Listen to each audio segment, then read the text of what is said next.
Kita baru tahu kan ternyata ada riak-riak di internal tim nasional, terutama adanya informasi yang menyebutkan adanya miskomunikasi, ya, kemudian juga ada keretakan di tubuh tim nasional antara pemain dengan pelatih. Itu iya mungkin ya, karena lebih cepat mungkin lebih bagus gitu. Tapi menurut saya timing yang pada saat ini di sana, di mana masyarakat memang sedang mencintai Sintayong kan begitu ya. Tapi ya pilihan pahitnya ya harus diambil juga oleh PSSI, karena ketika terlambat memutus ya sudah, waktunya akan semakin pendek. Katakanlah misalnya diambil pada saat Indonesia selesai melawan Australia, katakanlah hasilnya tidak memenuhi harapan kita semua. Kemudian dalam waktu yang singkat kan akan menghadapi Bahrain.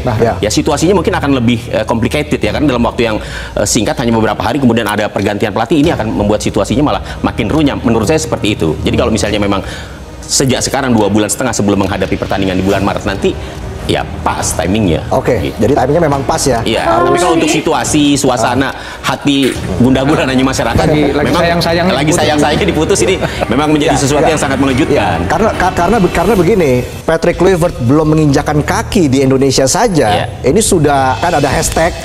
Kluivert out ini kan artinya rekam jejak sangat penting bagi pecinta sepak bola. Siapa yang layak menggantikan pelatih Sintayong? Ya saya pikir setiap pelatih pasti punya strategi tersendiri ya, punya skema tersendiri bagaimana kemudian dia menyiapkan timnya.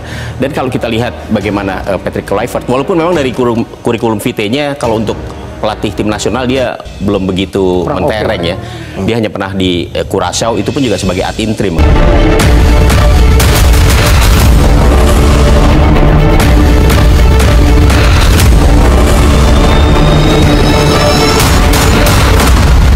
Jadi saya pikir ya kalau masyarakat atau publik sepak bola Indonesia saat ini mungkin masih belum menerima pemutusan hubungan kerja ya antara PSSI dengan Sintayong. Dia bilang dipecat, ngapain? Iya, saya kan bilang dipecat, makanya saya bilang pemutusan hubungan, PHK ya. Kalau di dalam sepak bola ini kan hal yang biasa. Ini kan menjadi luar biasa, menjadi tidak biasa karena timingnya aja yang nggak pas sih menurut saya.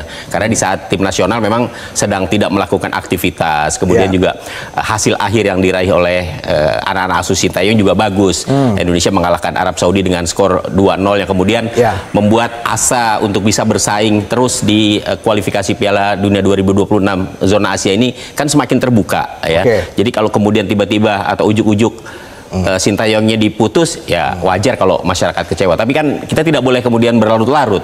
Hari ini kita sudah mendengar pelatih penggantinya adalah Patrick Kluivert. Terlepas dari suka atau tidak suka, ya kita harus move on. Iya, sebenarnya kan ketika PSSI melakukan press con, kemudian menyampaikan bahwa mereka sudah tidak bekerja sama lagi dengan Sintayong, kemudian muncul calon pelatih yang disebut-sebut dari Eropa, bahkan lebih dipertegas lagi dari Belanda, hanya namanya saja yang tidak muncul. Tapi kan beberapa jam setelah itu kita lihat di jagat media sosial kan sudah langsung terekspos siapa pelatih ya dari Itali, dari Romano, kemudian memposting.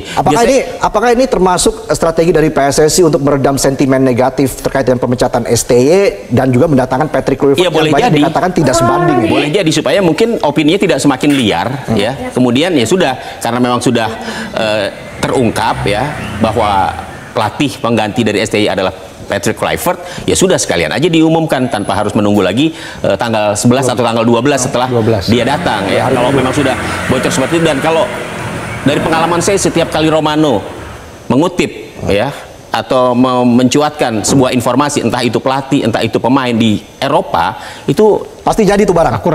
Pasti akurat. Saya ngikutin terus dari zamannya dia mulai memposting-posting, memberikan info-info terkait dengan transfer atau bursa pemain di Eropa ya. Itu selalu betul. Ya kalau kita lihat dari situasi di tim nasional Indonesia pada saat ini ya 90% adalah pemain diaspora yang asalnya atau keturunannya kebanyakan dari Belanda. Kalau kemudian pelatih Belanda yang dipilih ya saya pikir ya untuk lebih mempercepat chemistry aja nih dengan para pemain ya. Pasti kan juga para pemain Belanda sudah tahu, sudah mengenal Patrick Kluivert. Kemudian juga sistem kepelatihannya sudah jelas ya. Artinya pembinaan di Belanda dari mulai akademi ya, dari mulai grassroots itu kan memang goalnya adalah tim nasional. Ketika ada pelatih Belanda yang masuk menjadi pelatih tim nasional, entah dimanapun, dan kebetulan Indonesia adalah mayoritas pemain-pemain keturunan Belanda yang notabene lahir dan kemudian berkompetisi di klub-klub di Belanda, saya pikir akan lebih cepat mungkin ya, chemistry-nya akan lebih cepat terbangun, dan juga koordinasi komunikasinya akan lebih cepat terjalin. Iya, kalau timing dari situasi yang kita baru tahu kan, ternyata ada riak-riak di internal tim nasional, terutama adanya informasi yang menyebutkan adanya miskomunikasi, ya kemudian juga ada keretakan di tubuh tim nasional antara pemain dengan pelatih. Itu iya mungkin ya, karena lebih cepat mungkin lebih bagus gitu. Tapi menurut saya timing yang pada saat ini di sana, di mana masyarakat memang sedang mencintai Sintayong, kan begitu ya. Tapi ya pilihan pahitnya ya harus diambil juga oleh PSSI, karena ketika terlambat memutus ya sudah, waktunya akan semakin pendek. Katakanlah misalnya diambil pada saat Indonesia selesai melawan Australia, katakanlah hasilnya tidak memenuhi harapan kita semua. Kemudian dalam waktu yang singkat kan akan menghadapi Bahrain. Ya situasinya mungkin akan lebih complicated ya, karena dalam waktu yang singkat hanya beberapa hari kemudian ada pergantian pelatih, ini akan membuat situasinya malah makin runyam. Menurut saya seperti itu. Jadi kalau misalnya memang sejak sekarang 2,5 bulan sebelum menghadapi pertandingan di bulan Maret nanti, ya pas timingnya. Oke, jadi timingnya memang pas ya. Iya. Tapi kalau untuk situasi, suasana, hati gundah gulananya masyarakat, memang lagi sayang-sayangnya diputus, ini memang menjadi sesuatu yang sangat mengejutkan. Karena begini, Patrick Kluivert belum menginjakan kaki di Indonesia saja, ini sudah ada apa ya? Ada kayak yang viral begitu di media sosial, ada gerakan-gerakan, ada hashtag Kluivert out. Ini kan artinya rekam jejak sangat penting bagi pecinta sepak bola. Siapa yang menggantikan, siapa yang layak menggantikan pelatih Sintayong? Ya saya pikir setiap pelatih pasti punya strategi tersendiri ya, punya skema tersendiri bagaimana kemudian dia menyiapkan timnya. Dan kalau kita lihat bagaimana Patrick Kluivert, walaupun memang dari kurikulum vitae-nya kalau untuk pelatih tim nasional dia belum begitu mentereng ya. Dia hanya pernah di Curaçao, itu pun juga sebagai ad interim kalau nggak salah ya. Kemudian juga pernah tim U23-nya Kamerun waktu itu. Dari apa yang disiapkan oleh Kluivert, saya pikir ya pasti dia akan menggunakan pola yang dia punya ya.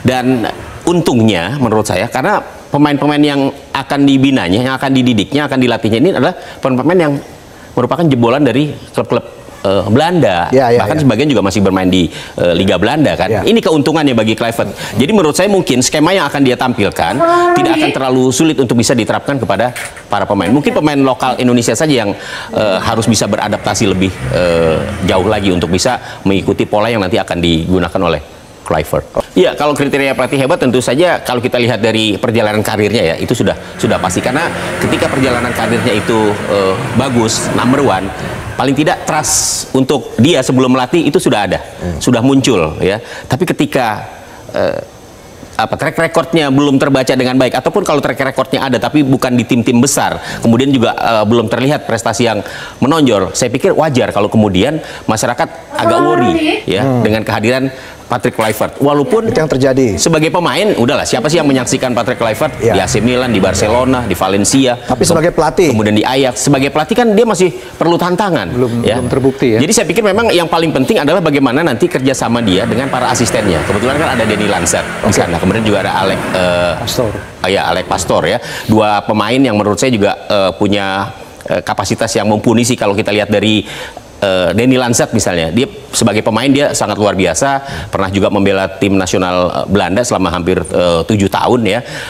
Pengalamannya di klub-klub Belanda juga saya pikir bisa jadi referensi dia untuk bisa membantu mengangkat performa Indonesia bersama Patrick Kluivert, termasuk juga Alex Pastor yang terakhir melatih di klubnya Tom Haye ya, di Almere City ya. Almere ya? Iya, Almere City.